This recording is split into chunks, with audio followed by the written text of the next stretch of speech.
I'm Amber Mitchell, 29 years old, and for as long as I can remember, my birthday has been an afterthought in my family. While my younger brother Travis has enjoyed extravagant celebrations year after year, mine are consistently forgotten. After decades of feeling invisible in my own home, I finally reached my breaking point. Despite building a successful career and a life for myself, that familiar ache never quite went away. Before I tell you how I finally stood up for myself after years of being overlooked, drop a comment letting me know where you're watching from and subscribe if you've ever felt invisible in your own family. Growing up in the Mitchell household meant learning early on where priorities lay. From our suburban Cleveland home with its meticulously maintained lawn and family photos that told a carefully curated story, I quickly understood my place in the family hierarchy. My brother Travis, just 3 years younger than me, somehow always commanded the spotlight, while I learned to find comfort in the shadows. The birthday disparity began so early that I can't even pinpoint when I first noticed it. What child immediately recognizes unequal treatment? We accept our realities as normal until something forces us to question them. For me, that questioning began around age 8, when Travis turned 5 and received a backyard carnival complete with rented bounce houses, a cotton candy machine, and what felt like every child in our neighborhood in attendance. My 8th birthday, just 3 months earlier, had consisted of a grocery store cake after dinner with just the 4 of us. Some kids just enjoy parties more, my mother Diane explained when I asked why Travis got bigger celebrations. You've always been more reserved, sweetie. By 10, the pattern was undeniable. My birthday fell in March, often coinciding with final preparations for spring activities. That year, my mother apologized that they'd be busy with Travis's baseball tournament on my actual birthday. We'll celebrate next weekend, she promised. That weekend came and went without mention. When I finally worked up the courage to remind them, my father Brian looked genuinely surprised. Oh, right. I completely forgot. Tell you what, we'll pick up ice cream on the way home tomorrow. That same year, Travis's birthday in June featured a rented video game truck where 15 of his friends played for hours before enjoying a professional magician and a 3-tier cake shaped like a baseball stadium. My 16th birthday marked another painful memory. While most girls in my school had sweet 16 parties, I received a card with $50 and a mumbled happy birthday over breakfast. 3 months later, Travis's 13th birthday featured a weekend trip to Cedar Point Amusement Park with 5 friends, hotel stays included. 13 is an important milestone for boys, my mother explained when I pointed out the discrepancy. Besides, you never said you wanted a big party. The truth was I'd stopped asking because hearing no or maybe next year had become too painful. By 21, I was in college and had built a circle of friends who made me feel valued. My roommate Jasmine organized a small dinner at my favorite restaurant, where 6 friends presented me with thoughtful gifts and genuine affection. When I called home that evening, my mother sounded distracted. Oh, happy birthday, honey. Sorry, we're just in the middle of something. Can I call you back? She never did. The following weekend when I checked social media, I saw posts from Travis's fraternity formal. Both my parents had traveled 3 hours to attend as special guests, something they'd never done for any of my college events. The photos showed them beaming beside Travis, pride radiating from their faces. Your parents came all this way just for a frat party? Jasmine asked, scrolling through the photos with me. Apparently, I replied, trying to sound unbothered though the familiar ache had intensified. My 25th birthday coincided with receiving my master's degree in marketing. I'd worked through school, maintained a 3.9 GPA, and already secured a position at a respected agency. My graduation ceremony was attended by Jasmine and her parents, who had unofficially adopted me into their family traditions over the years. My parents sent a text, "Congrats on graduation. Sorry we couldn't make it. Dad's back is acting up again. We'll call soon." 3 weeks later, they threw Travis a massive graduation party for completing his bachelor's degree, 5 years after he'd started it. His marketing degree, ironically the same field I'd excelled in, was celebrated with catered food, personalized cocktails, and relatives from 3 states in attendance. "We're just so proud of him for persevering," my mother gushed to anyone who would listen, seemingly forgetting I'd completed both undergraduate and graduate degrees while working part-time, with minimal family support.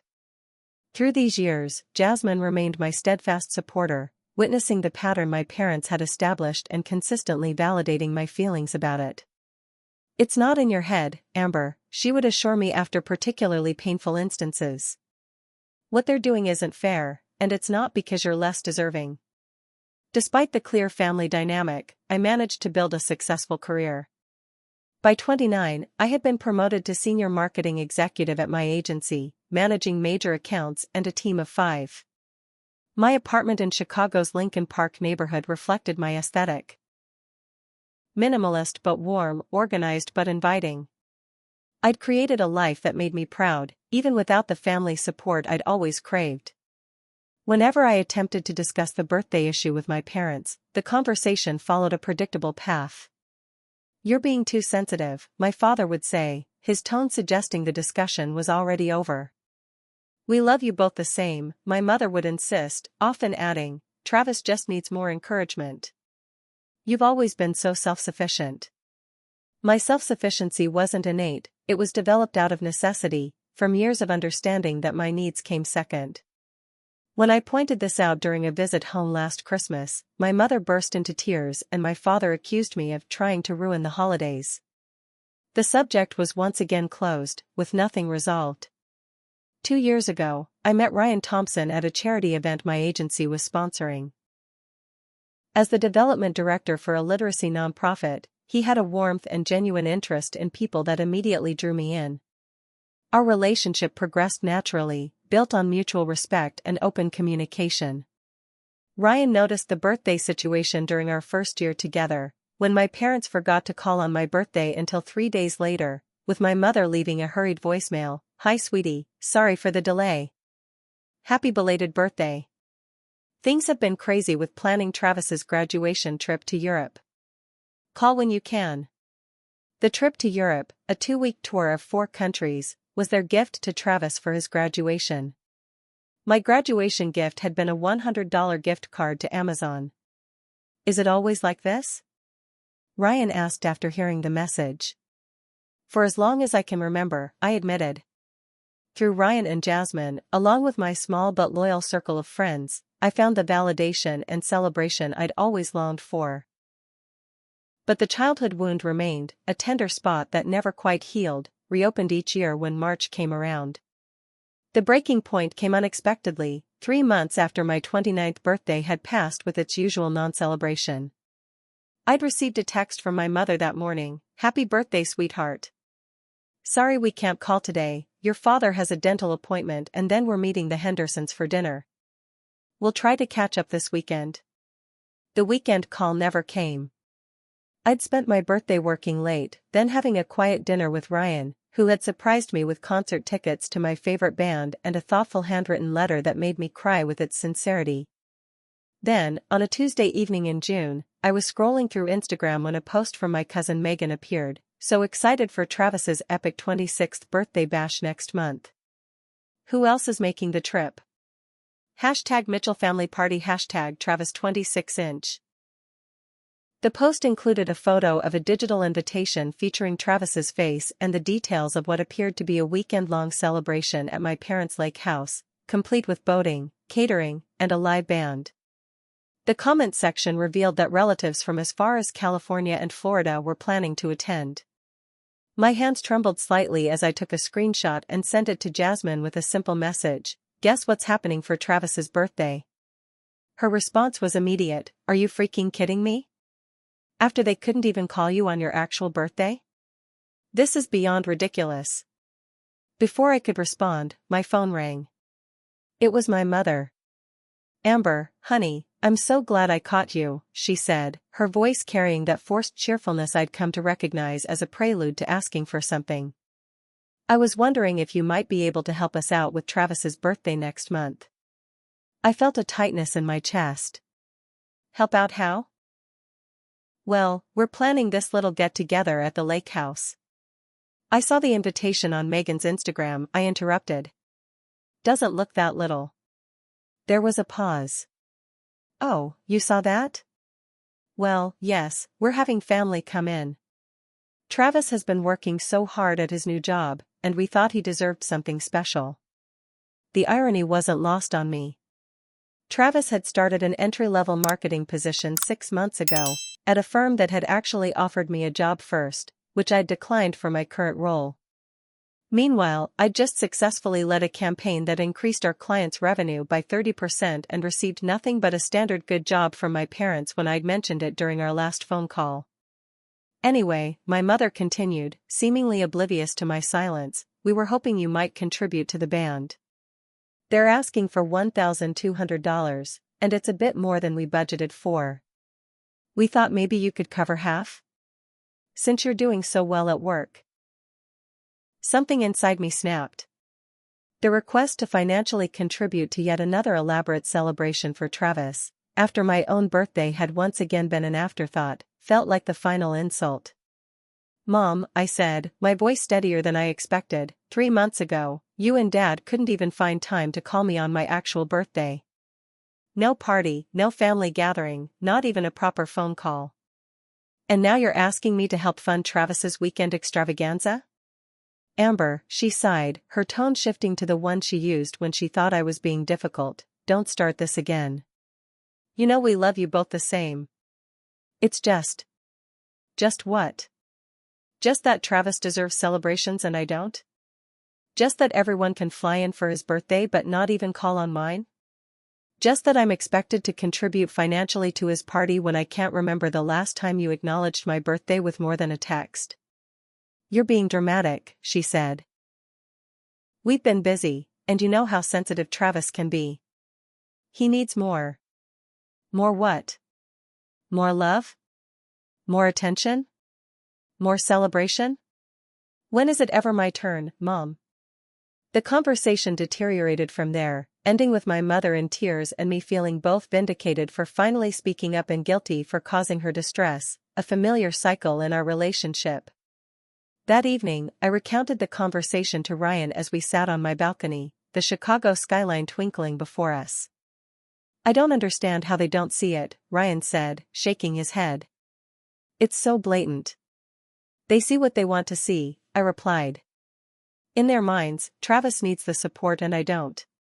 They've convinced themselves it's for my benefit somehow, that I'm independent and self-sufficient. But you became that way because you had to, Ryan pointed out, echoing what I'd come to understand through years of self-reflection and, more recently, therapy. Later that night, I called Jasmine, who had witnessed this pattern for over a decade. I think I'm done, I told her. I can't keep pretending this doesn't hurt. It's about time, she said. I've watched them do this to you for years, Amber. You deserve better.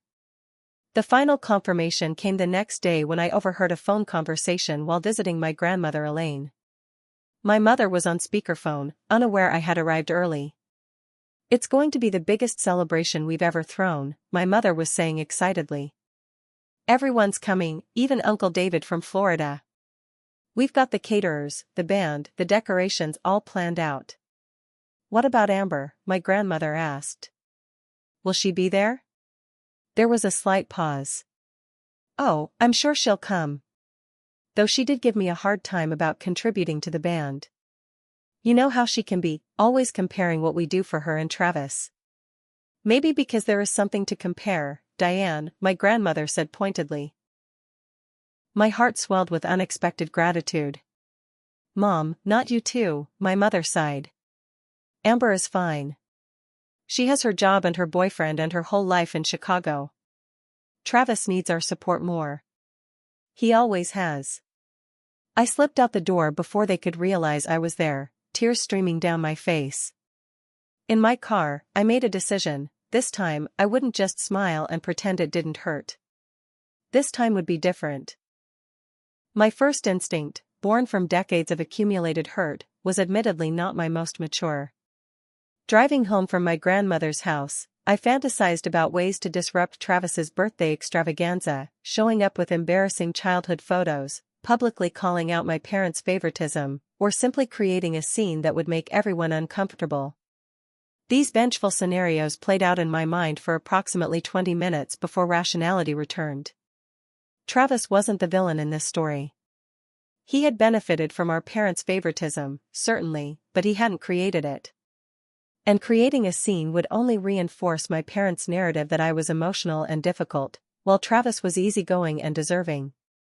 The next day, I had a scheduled session with Dr. Morgan, the therapist I'd been seeing for the past 8 months. I hadn't initially sought therapy for family issues, work stress had been the catalyst. But our sessions inevitably circled back to the childhood dynamics that had shaped my adult insecurities. I know logically that I shouldn't care anymore, I told her, recounting the recent events. I'm nearly 30 years old. I have a successful career, great friends, a wonderful relationship. Why do I still let this hurt me so much? Dr. Morgan's response was characteristically measured. Because the child in us never stops wanting parental validation, Amber. That doesn't make you immature, it makes you human. We discussed healthier ways to address the situation, with Dr. Morgan emphasizing that I had options beyond silent acceptance or angry confrontation. What would feel genuinely empowering to you? She asked. Not what would hurt them or prove a point, but what would help you reclaim your narrative. That question stayed with me as I met Ryan and Jasmine for dinner that weekend. As we shared plates at our favorite tapas restaurant, I broached the subject. I need to do something about this birthday situation, I said. I'm done just swallowing my feelings year after year. About time, Jasmine said, raising her wine glass in a mock toast. The Amber Mitchell rebellion begins. Ryan, ever the thoughtful strategist, leaned forward. What exactly do you want to accomplish? Do you want them to acknowledge the pattern? Apologize? Change their behavior going forward? All of the above, I admitted. But realistically, I don't know if that's possible. They've been this way my entire life. Then maybe this isn't about changing them, Jasmine suggested. Maybe it's about changing how you respond to them. That insight triggered something. What if, instead of futilely waiting for my parents to celebrate me properly, I created my own celebration? Not out of spite, but as an act of self-respect and joy. What if I planned my own birthday party? I said slowly. Not now, obviously, since my birthday was months ago. But what if I planned? I don't know, a half-birthday celebration or something? During the same weekend as Travis's party? Ryan and Jasmine exchanged glances. I'm not saying I'd schedule it at the exact same time, I clarified. I wouldn't make people choose. But what if I created my own event nearby, so family members who were already in town could attend both? I love this, Jasmine said, her eyes lighting up. It's not petty, it's not vindictive, it's just you taking control of your own celebration. Ryan nodded thoughtfully. And what if you gave it some kind of purpose beyond just a party? Something meaningful to you? The idea evolved over appetizers and into dessert. By the time we paid the bill, the outline of a plan had formed. I would host a celebration in my hometown the Friday night before Travis's Saturday party. I'd rent a venue close to my parents' house, making it convenient for out-of-town family to attend both events. The next morning, energized by purpose, I began making calls. I secured a charming event space at a local art gallery just 15 minutes from my parents' home. The space, with its exposed brick walls and large windows, felt right, creative and unique, like the life I'd built for myself. Rather than gifts, I decided to incorporate a charitable component, asking guests to consider donating to Literary Futures, the literacy nonprofit Ryan worked for. This felt meaningful given my lifelong love of reading, which had often been my escape during lonely childhood birthdays. I created digital invitations with a simple message: join Amber Mitchell for a celebration of connection. No gifts please, your presence is the present. Optional donations to Literary Futures appreciated. The guest list took shape naturally: friends from various chapters of my life, colleagues I'd grown close to, extended family members who had shown me genuine care over the years, and of course, Ryan and Jasmine at the top of the list. I hesitated when it came to my immediate family. Including them felt necessary. This wasn't about exclusion, but I wasn't ready to tell them yet. I decided to save their invitations for later, after I'd had a chance to explain my intentions in person. As the plans solidified, I experienced conflicting emotions. There was joy in creating something meaningful and taking control of my own narrative. But underneath lurked the familiar childhood fear: what if no one comes? What if people see this as petty or attention-seeking? What if this just confirms my parents' view that I'm difficult and oversensitive? This is normal, Dr. Morgan assured me during our next session. You're challenging a family dynamic that's existed your entire life. That's bound to trigger insecurities. Part of me still wants their approval, I admitted. I want them to realize what they've done and feel bad about it. And what if they don't? She asked gently. Then I guess I need to be okay with that, I said, the realization both painful and liberating. This isn't actually about them anymore. It's about me refusing to participate in my own erasure. That phrase, refusing to participate in my own erasure, became something of a mantra as I continued planning. With each decision, from the playlist to the menu of my favorite foods, I was declaring my own worthiness of celebration. Jasmine threw herself into helping with the details, offering to create a photo display chronicling our friendship through the years. Ryan coordinated with his colleagues at Literary Futures to create materials explaining their mission for interested guests. As RSVPs began coming in, nearly all positive, I felt a growing sense of validation. People did care. They were willing to show up for me. The guest list grew to over 40 people, a mix of friends, colleagues, and extended family who seemed genuinely excited about the event. My grandmother Elaine was among the first to respond, writing a sweet note: "Wouldn't miss it for the world, sweetheart. So proud of the woman you've become." A week before the event, with most details finalized, I knew it was time for the hardest part: telling my parents and Travis about my plans. I chose a Wednesday evening for the conversation, driving the 2 hours from Chicago to my parents' suburban home. I'd called ahead, asking if we could have dinner together, just the four of us. Something in my tone must have conveyed the importance, as they agreed without their usual excuses about busy schedules. My mother had prepared lasagna, my childhood favorite, though I doubted this was intentional. More likely, it was Travis's favorite too, and therefore in regular rotation. The familiar smell filled the house as I arrived, bringing a complex wave of nostalgia and anxiety. Travis arrived shortly after me, giving me a casual side hug before immediately launching into a story about work. My parents listened attentively, asking follow-up questions and laughing at all the right moments. I observed this familiar scene with new eyes, no longer willing to accept it as normal. Dinner began with the usual small talk about work, the weather, and local news. I waited until we were midway through the meal before steering the conversation to its intended purpose. "I wanted to talk to you all about something important," I said, my voice steadier than my racing heart would suggest. "It's about Travis's upcoming birthday celebration." My mother brightened. "Oh, did you decide you can help with the band after all? That would be wonderful, honey." "No, Mom, that's not why I'm here," I said. "I'm here because I've made a decision about that weekend." I explained my plan for the Friday night celebration, keeping my tone neutral and matter-of-fact. I emphasized that I'd scheduled it to avoid conflicting with Travis's party, so family coming to town could attend both. As I spoke, my parents' expressions shifted from confusion to discomfort. Travis simply looked puzzled.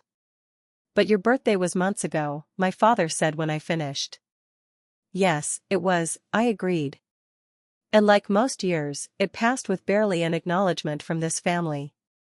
Meanwhile, Travis's birthday is apparently worth a weekend-long extravaganza with relatives flying in from across the country. "Here we go again," my father muttered, shaking his head. "Yes, here we go again," I said, because this pattern has existed my entire life, and I'm finally addressing it directly instead of pretending it doesn't hurt. "Amber, we've always celebrated your birthdays," my mother protested, though her eyes wouldn't meet mine. "Maybe not with big parties, but that's because you never seem to want them." Did you ask? Ever? I countered. Or did you just assume, because it was easier to focus all your attention and resources on Travis? That's not fair, my father interjected, his face reddening. We've always treated you both equally. Rather than argue, I reached for my phone. I'd come prepared with evidence, a digital folder containing photos of Travis's elaborate celebrations through the years, juxtaposed with the minimal or non-existent acknowledgments of my own birthdays.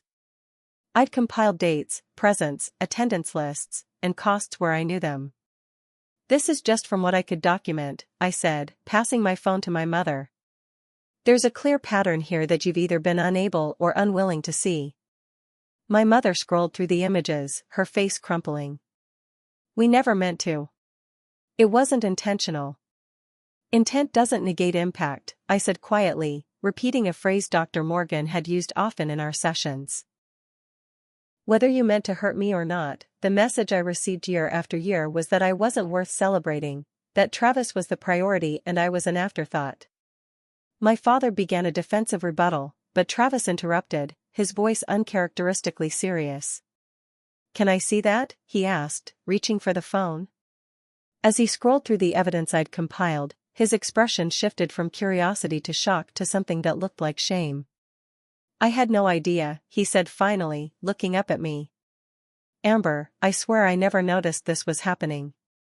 Of course you didn't, I said without rancor. Why would you? You were a kid receiving the love and celebration every child deserves. I don't blame you for that. Travis turned to our parents, his expression hardening. Is this for real? You seriously did this all these years? My mother's tears flowed freely now. We didn't mean to show favoritism. Travis, you were always more, you needed more attention. Amber was so independent, so self-sufficient. Because I had to be. I exclaimed, the calm I'd maintained beginning to crack. I became self-sufficient because I learned early that my needs came second. That's not a personality trait I was born with, Mom. It was a survival strategy. My father, still defensive, attempted to minimize the situation. You're making this sound like some kind of abuse. We provided for you, put you through college. Partially, I corrected. I had scholarships and worked through school. Travis got a full ride from you, even when he took 5 years to finish. He needed more support, my father insisted. And why was that? I asked. Because you taught him he could depend on you, while teaching me the opposite lesson. The conversation continued in this vein, with my parents offering weak explanations that crumbled under scrutiny. My mother cried that she felt attacked, my father fluctuated between anger and dismissive minimization. Travis, to my surprise, became increasingly upset on my behalf. Stop making excuses, he finally said to our parents. The evidence is right here. You've been doing this her entire life, and it's not okay. His unexpected alliance shifted the dynamic in the room. For perhaps the first time, my parents couldn't frame this as Amber being sensitive when their favored child was validating my experience. We're sorry if you felt neglected, my mother eventually offered, though the phrasing made it clear she still didn't fully accept responsibility. I don't need you to be sorry about my feelings, I said. I need you to acknowledge your actions and the pattern they created. After nearly 2 hours of emotional conversation, we reached no neat resolution. My parents reluctantly admitted there might have been some disparity in how they celebrated our birthdays, though they continued to justify it with explanations about our different personalities and needs. I'm having my celebration next Friday, I said finally, as the conversation circled without progress. You're all invited. I hope you'll come and support me, the way I've always supported this family's celebrations for Travis. As I prepared to leave, Travis followed me to the door. I'll be there, he said firmly. And Amber, I'm sorry. I really had no idea. I believe you, I said, and I meant it. This isn't your fault, Travis. Still, he said, I benefited from it my whole life. That's not right. I drove home emotionally exhausted but with a strange sense of peace. For the first time, I'd fully articulated my experience without backing down or accepting dismissal. Whether or not my parents ever fully acknowledged the pattern, I had broken my own silence, and found an unexpected ally in my brother. The week following the confrontation passed in a blur of final preparations. I took Friday off work to drive to my hometown and oversee the setup at the gallery. The space looked even better than I'd imagined, with soft lighting highlighting the artwork on the walls and creating an intimate, warm atmosphere. Jasmine arrived mid-morning to help, bringing the photo display she'd created, a beautiful collage chronicling not just our friendship, but moments throughout my life when I'd achieved something meaningful or experienced joy. Looking at those images, graduating college, receiving my master's degree, completing my first half marathon, celebrating my first major promotion, I realized I'd built a life full of accomplishments and connections, despite the childhood wound I carried. "This is perfect," I told her, genuinely moved. "It's the Amber Mitchell is actually kind of amazing exhibit," she joked, though her eyes were serious. "I wanted everyone to see what I see."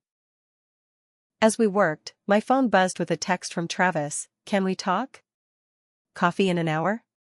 Leaving Jasmine to supervise the caterers, I met Travis at a local coffee shop we'd both frequented in high school. He looked uncharacteristically serious, fidgeting with his cup sleeve as I sat down. "I've been thinking about our conversation all week," he began without preamble. "And looking back at, well, everything. You were right, Amber. About all of it. I didn't come home to make you feel guilty, Travis," I said. "This isn't about punishing you." "I know," he said. "But I need to say this. I've been going through old photos, old memories, and the pattern is so obvious once you see it." "How did I never notice?" "We don't tend to question things that benefit us," I said simply. He nodded, looking genuinely distressed. "I want you to know I've talked to Mom and Dad several times since you left. They're struggling with this. Dad's mostly defensive, but I think Mom is starting to get it." "That's more than I expected, honestly." Travis hesitated, then said, "I was thinking, what if I canceled my party? Or at least scaled it way back?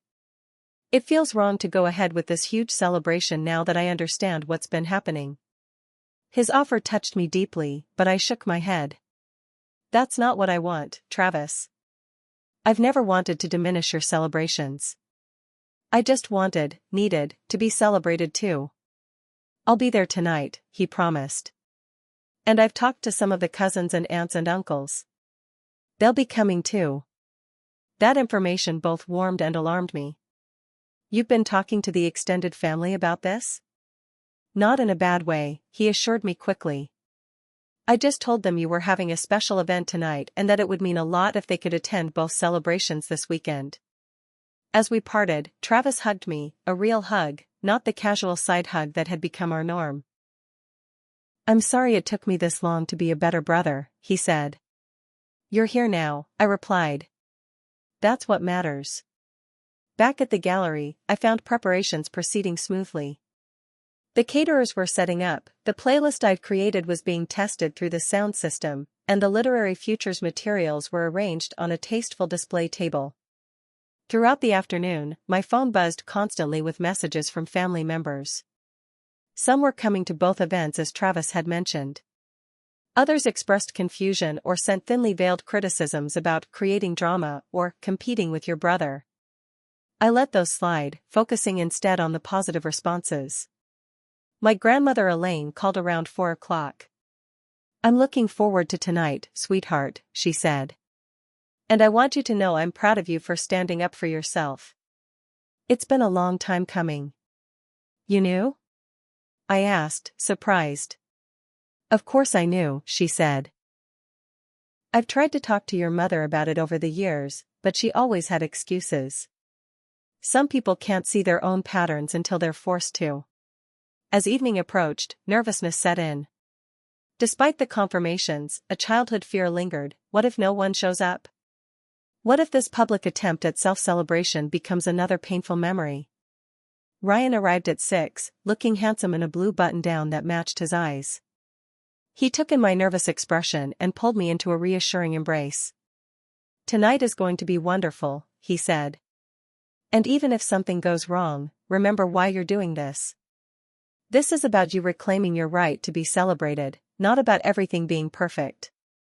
As we did a final walkthrough of the space, my phone rang. It was my mother. "We're just leaving the house now," she said, her voice tight with what might have been anxiety. "Your father and I will be there soon." "Thank you," I said simply. "That means a lot." After hanging up, I took a deep breath and looked around the beautiful space, at Jasmine arranging the final details of the photo display, at Ryan speaking with the bartender, at the evidence of people who valued me enough to help create this moment. Whatever happened next, I had already won the most important battle. I had refused to remain silent, refused to accept invisibility, refused to participate in my own erasure. For the first time in my life, I was claiming my right to be seen and celebrated, regardless of whether my parents fully understood what they had done. "Ready?" Ryan asked, offering his hand. I nodded, feeling a strange calm settle over me. "Ready." The gallery doors opened at 7, and to my amazement, guests began arriving immediately. College friends I hadn't seen in years, colleagues who had driven in from Chicago, neighbors from my childhood who had watched me grow up. They came bearing warm smiles and, despite my no gifts request, small tokens of affection. Bottles of wine, books, handwritten cards. "You didn't have to bring anything," I kept saying. "We wanted to," was the consistent reply. Jasmine stationed herself near the entrance, greeting people and directing them to the bar and appetizer station. Ryan moved easily through the growing crowd, his natural charm making everyone feel welcome as he explained the literary futures display to interested guests. By 7:30, the space was comfortably full, the hum of conversation and laughter creating exactly the atmosphere I'd hoped for. My boss Diana had made the drive from Chicago with her husband, as had 3 members of my team. My old college roommate Zoe had flown in from Denver. Each arrival felt like a confirmation: you matter. You are worth showing up for. At 8 o'clock, I was deep in conversation with my high school English teacher, Mrs. Winters, who had been instrumental in encouraging my love of writing, when Jasmine appeared at my elbow. "Your family's here," she murmured. I turned to see my parents hovering uncertainly near the entrance, with Travis behind them. My mother was overdressed as usual, in a formal dress more suited to an evening wedding than a casual celebration. My father looked uncomfortable in a sport coat, his expression unreadable. Travis gave me an encouraging nod. Taking a deep breath, I excused myself from Mrs. Winters and crossed the room to greet them. "You came," I said, aiming for a neutral tone. "Of course we came," my mother replied, though her tight smile suggested it hadn't been an easy decision. "This is quite a turnout." "People showed up," I said simply. An awkward moment followed, broken when my grandmother Elaine arrived, brushing past my parents to envelop me in a lavender-scented hug. "Look at this wonderful celebration," she said loudly enough for my parents to hear. "It's about time." As I introduced my family to various guests, I watched my parents' expressions shift from discomfort to surprise. They seemed genuinely taken aback by how many people had come, by the evident care that had gone into the planning, and perhaps most of all, by how many people clearly valued me. "Your boss flew in from Chicago?" my father asked after meeting Diana. "Along with half my team," I confirmed. "And your college friends?" "Some from as far as Denver and Boston," I added. I could almost see the realization dawning: their daughter, the one they had consistently overlooked, was central to many people's lives. The one they had labeled independent and used that as justification for neglect was, in fact, deeply connected to a community that valued her enough to travel, to show up, to celebrate. Around 9, Jasmine clinked a glass for attention and gave a brief, heartfelt speech about our friendship. Ryan followed with his own toast, his words bringing tears to my eyes. "To Amber, who teaches me daily about resilience, integrity, and genuine kindness. You've built a beautiful life by recognizing and nurturing what matters. We're all better for having you in our lives." The room erupted in applause, and as I glanced around, I saw my mother discreetly wiping tears. After the toasts, Travis approached me, looking serious. I should get going soon. I promised Mom and Dad I'd help with some last-minute stuff for tomorrow. Of course, I said. Thank you for coming, Travis. It means a lot. Actually, he said, I wanted to tell you, I'm only making a brief appearance at my party tomorrow. I'll be there for the family lunch, but I've told my friends to come later in the afternoon. I want to spend most of the day helping here, if that's okay. Jasmine mentioned you're planning to donate the leftover food to a shelter tomorrow, and I thought I could help with that. His offer caught me completely off guard. Travis, you don't have to do that. Tomorrow is your birthday. I know, he said. And I'm choosing to spend part of it doing something meaningful with my sister. If that's okay with you. Fighting back tears, I nodded. That would be more than okay. As the evening continued, my father approached me during a quiet moment. His attempt at an apology was stiff and formal, clearly uncomfortable with emotional vulnerability. He spoke in generalities about not realizing and never intending to hurt me. It wasn't the full acknowledgement I might have hoped for, but it was more than I'd ever received before. My mother's approach came later and with more emotion. Finding me alone near the photo display, she stood silently looking at the images of my life, many moments she had missed or minimized. You've accomplished so much, she said finally. I don't think I ever really saw. When she couldn't finish the sentence, I supplied it, how much I've done without the support you gave Travis. Her flinch told me I'd hit the mark, but instead of becoming defensive as I expected, she nodded slowly. I think, we made a lot of assumptions about what you needed. Or maybe about what we needed to give you. It wasn't a complete admission, but in that moment, seeing her genuinely reflecting on the pattern that had defined our relationship, I felt something shift between us. The wall of denial had cracked, if not fallen entirely. As the night wound down around 11, with about 20 guests remaining, Ryan put on a slow song and pulled me to an impromptu dance floor in the center of the gallery. Others joined us, and looking around at the smiling faces of people who had chosen to celebrate me, I felt a profound sense of peace. This was what I had needed all along. Not necessarily a grand gesture from my parents, but the recognition of my own worth, the courage to claim space and celebration, and the knowledge that I was surrounded by people who saw me clearly and valued what they saw. As Ryan held me close, I whispered, "Thank you for helping make this happen." "You did this, Amber," he replied. "You claimed what you deserved instead of waiting for permission to be celebrated. I'm just grateful to witness it." Over his shoulder, I caught sight of my parents watching us from across the room. For once, their attention was fully on me, and in my mother's expression, I thought I glimpsed something like regret mixed with a new awareness. Whether that would translate to lasting change remained to be seen, but in that moment, it was enough to know that at least now, they were truly seeing me. 1 month after the celebration, I sat in Dr. Morgan's office for our regular session, reflecting on the changes that had occurred since that pivotal weekend. "We've had 3 family therapy sessions so far," I told her. "It's challenging. Dad still gets defensive sometimes, but he's trying. Mom cries a lot, but she's starting to acknowledge the pattern." "And how do you feel about that progress?" Dr. Morgan asked. Cautiously optimistic, I replied after considering. "They're not going to transform overnight. 30 years of family dynamics don't disappear after a few therapy sessions. But they're showing up, and that's something I wouldn't have predicted 2 months ago." The journey toward family healing had begun tentatively in the days following my celebration and Travis's birthday. My brother, true to his word, had spent only a few hours at his own party, choosing instead to help me deliver leftover food to a local shelter and then join me for a quiet dinner. During that dinner, we'd talked more openly than we ever had before, with Travis expressing genuine remorse for never noticing the disparity in our treatment. "I think on some level, I didn't want to see it," he'd admitted. "Because then I'd have to question why I deserved so much more attention and celebration than you." "You deserve to be celebrated, Travis," I'd assured him. "Every child does. The problem wasn't that you got too much, it was that I got too little.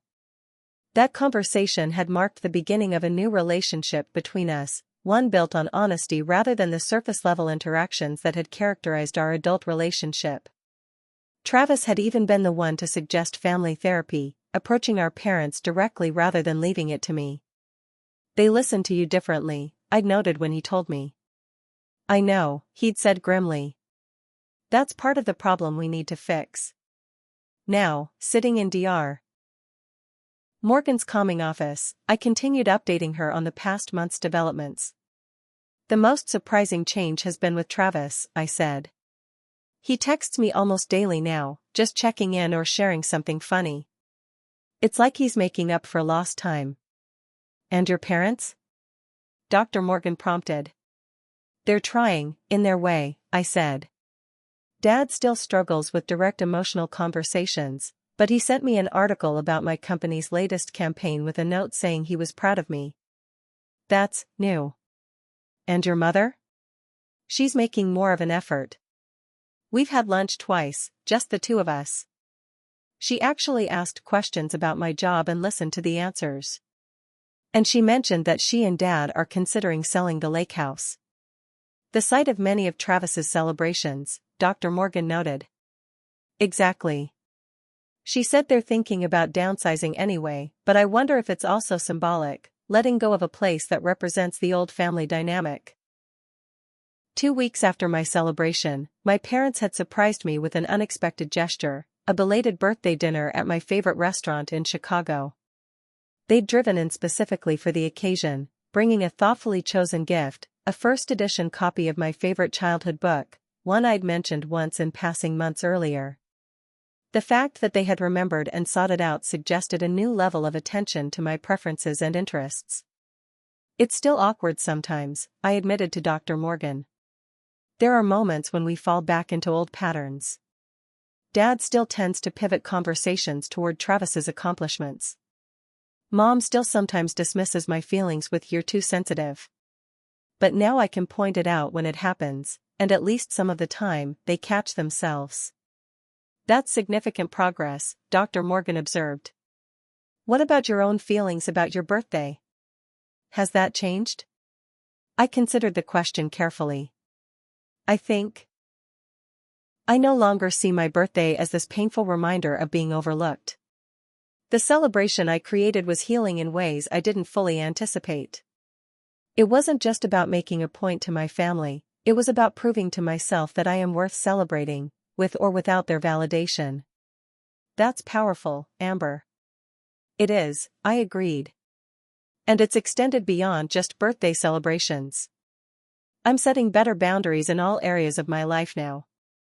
At work, I've started declining projects that don't align with my career goals instead of always being the team player who takes on everything. With friends, I'm more direct about my needs instead of always accommodating everyone else."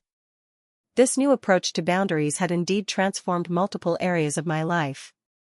I'd recently negotiated a substantial raise and more favorable project assignments at work, something the old Amber would have hesitated to do for fear of seeming demanding.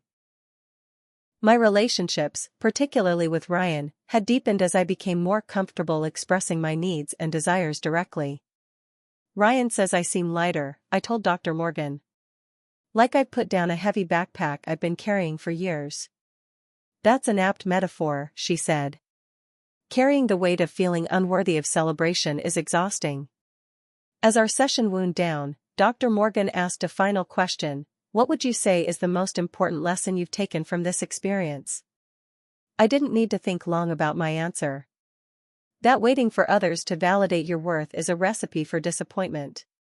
Creating your own celebrations, metaphorically and literally, is so much more powerful than waiting to be deemed worthy of them. The truth of this realization had become increasingly clear in the weeks following my celebration.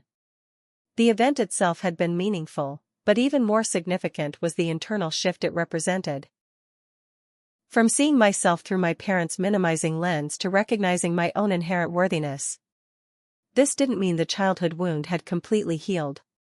There were still moments when the old pain surfaced, particularly around family gatherings where the ingrained dynamics reasserted themselves. But now I had tools to address those moments, to speak my truth calmly but firmly, and to remove myself when necessary. I've accepted that my relationship with my parents may never be what I wished for as a child, I told Dr. Morgan as our session concluded.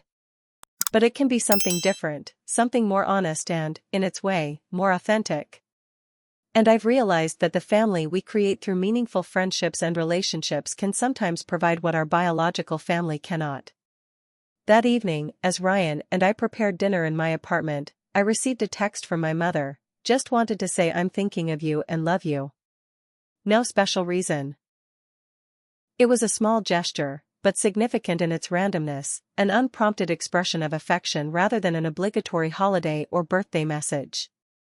Perhaps this was the beginning of a new pattern, one text at a time. As I showed the message to Ryan, he smiled. Progress? Progress, I agreed. Looking back at the journey of the past few months, I recognized how far I'd come from the person who had scrolled through Instagram and discovered yet another elaborate celebration planned for Travis. That discovery had been painful, but it had also been the catalyst for profound change, not just in my family relationships, but in how I valued and advocated for myself. The most powerful revelation wasn't that I had finally made my family see me. It was that I had finally, fully seen myself, my worth, my strengths, my right to take up space and be celebrated. And in claiming that for myself rather than waiting for permission, I had changed not just how others treated me, but how I moved through the world. If you've ever felt overlooked or undervalued, especially by those who should see you most clearly, I hope my story reminds you that your worth isn't determined by others' recognition of it. Creating your own celebrations, whatever form those might take, is an act of self-love that ripples outward, transforming not just how you see yourself, but often how others see you too. Have you ever had to stand up for yourself with family members who didn't see your worth? Share your experience in the comments below, and don't forget to like, subscribe, and share this video if it resonated with you. Remember, you deserve to be celebrated, today and every day.